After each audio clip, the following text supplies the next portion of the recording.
आगे बोलबो नहीं आ रहलो मोबाइल बंद बता रहलो तो पगल घबरा गेलो।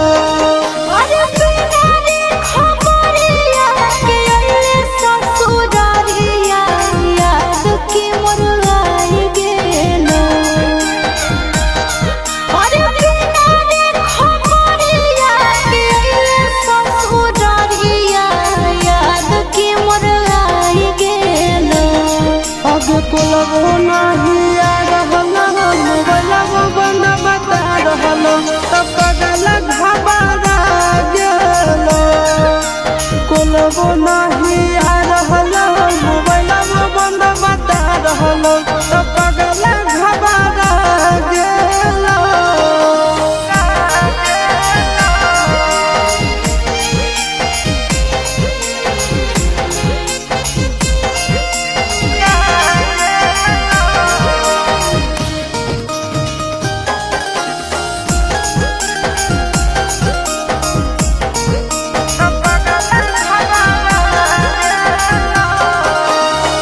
भूख लगल होके खाना लइयो, प्यास लगल होके पानी रे सोना।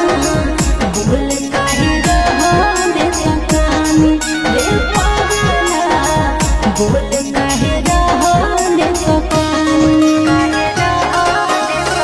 मिट गेलो भूखा मिट गेलो प्यासा देखी के सूरतिया तो रानी ए रानी मर जाइबो तो नहीं कानी ए रानी मर जाइबो तो नहीं कानी। अरे बसाही करे जावे में हमर करे जावा जनुआ नहीं भुलाई गेलो।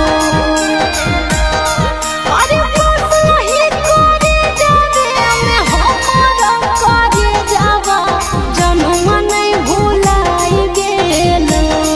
आगे बोलबो नहीं आ रहलो मोबाइल बंद बता रहलो तो पगल घबरा गेलो। आगे बोलबो नहीं आ रहलो मोबाइल बंद बता रहलो तो पगल घबरा गेलो।